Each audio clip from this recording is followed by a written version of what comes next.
Hey, I'm Carlos Garcia, and today we're getting into Swagger 12-year versus 13-year. But first, let's do a giveaway. All right, this is for the best rye under $4, so Sazerac 125 and the Silver Springs, which I do plan on doing another Silver Springs video soon. And the winner is Eric Stat 547. Congratulations. So if you don't know about the Swagger, it says right on the back, distilled by MGP, bottled by Rising Tide Spirit, Stanford, Kentucky. One of the 12-year that came out in 2025. The 13-year just came out in 2026. They come in these tubes, and these are hand-blown bottles. The bottles are absolutely beautiful.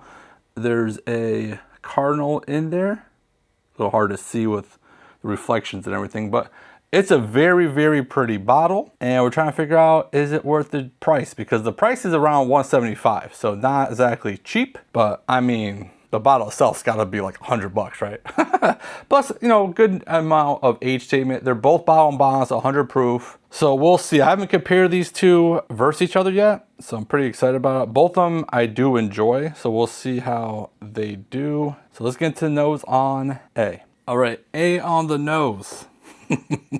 I already know the comments. So a nice dusty oaky note.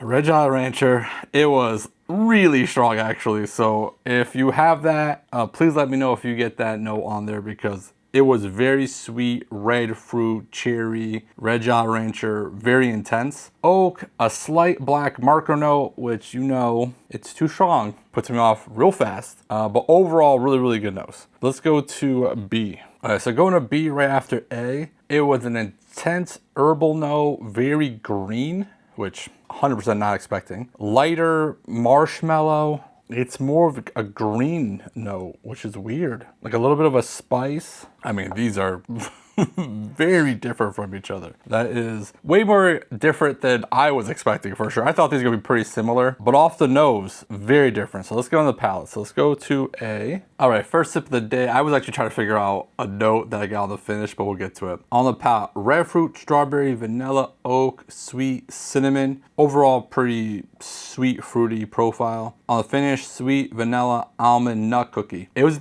a distinct cookie that I couldn't figure out. I literally was trying to search and I was looking. I thought it was maybe like Italian nut cookie. It showed me two different ones. I don't think it was those two, but it was such a distinct note, and I just can't figure out exactly the thing. But, you know, I just wrote nut cookie as a general term for it, but a very interesting, good note. It reminded me of something I've had like either at an Italian house or like at a wedding. Anyways, hopefully I get it again and it jogs my memory some more. Let's go second sip. All right, second sip, I got a slight permanent black marker note on the palate. On the finish, more oak, more boldness to it. It kind of started going away from how sweet red fruit direction it was and more complex and more balanced. Did I get that whatever nut cookie this time? Of course not, because, you know, you can't help me out there, whiskey.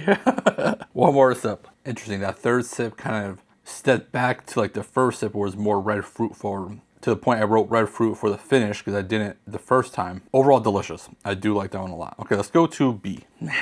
I fully expect B to get better on the second sip because instantly off of A, it was just like the nose. Herbal, spice, lighter, oak. But the more I kind of was just tossing around my mouth and trying to find more notes, started getting a little better. Marshmallow, sweet, red fruit. On the finish, red fruit, oak, vanilla, sweet. I feel like the second sip is coming off of itself. It's going to show itself a little bit better. But coming right off of A, it is way more herbal, almost like a rye that I'm not expecting. It's MGP mash bill. They're famous for their two different mash bills really, and there's a decent amount of rye in both of them. One's 36 and one's like 28 maybe. It might just be showing up a little bit more in glass B. Second sip. Well, I was wrong.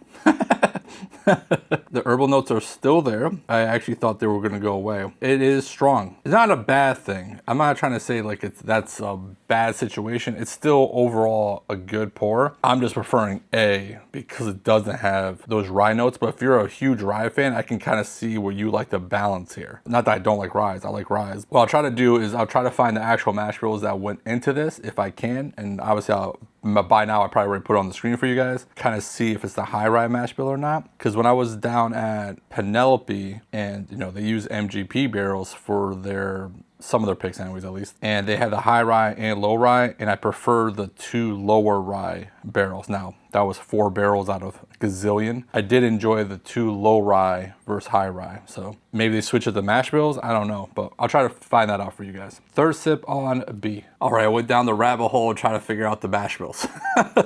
All right, so the 2 different, like, very common MGP mash bills are the 21% rye and the 36% rye. So 75% corn, 20% rye, 4% malted barley, 60% corn, 36% rye, 4% malted barley. From what I found online, at least the 12 is most likely supposed to be the low rye mash bill. I couldn't find too much about the 13, but I would assume, which no idea, that they're both the same. I did kind of expect that one of these to be at least the high rye mash bill, and I'm not finding it online anywhere. It's undisclosed. Nowhere's actually saying what it actually is, so hard to say what it is, but I just kind of was hoping that someone cracked the code or it was public knowledge, but it doesn't look like it is. So I already took a break. I'm just gonna grab some water and I'll A/B these. And my break was literally looking up this information for a while. So let's go this way. The water doesn't make it better. Let's go to the second sip. I mean, B is good. There's good sweetness, there's good notes there. There's just a couple things that make it a little bit lower than A. But let's go back to A and kind of see that for sure.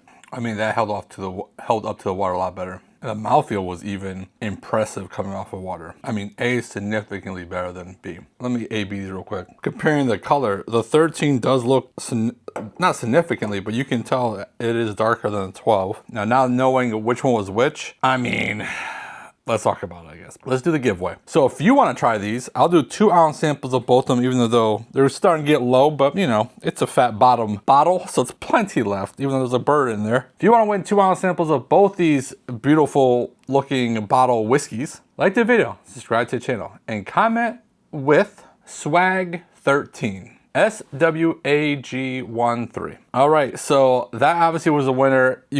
It wasn't that close. I scored the Old Swagger 12-year a 3.6. Again, it's decent. It's not bad, but compared to the Swagger 13, which I scored a 4.25, it's just significantly better. If you don't have either one of them and you're like debating on which one to get, I would highly recommend the Swagger 13 over the 12. I'm trying to say it's like, it's $175 bottle. It's not cheap. And if you buy bottles at that price point, I think you won't regret buying it. Now, if you're someone that rarely buys bottles over like $100 or something like that, I don't think this is gonna be in your wheelhouse. I think you can find better value someplace else. I 100% think the shape and look of the bottle, the landscapers are here. Thank you. I'm almost done. So I apologize for the noise. So let's just cut this out. If you've had this, let me know in the comments. Okay, they're on the back. Let me finish this. So what I was trying to say is, if you buy bottles under $100, I don't think I'd recommend this. Unless you want a fancy looking bottle that it's a talking point of your bar and you have good whiskey in it. Something that you should always be wary of is the fancier the bottle, usually the worse the whiskey inside of it. And that's 100% not the case here. This is a nice looking bottle with good whiskey in it. If you have both these, if you had any of these, let me know your opinions on it. So don't do stupid. And if you do, don't get caught. Bye.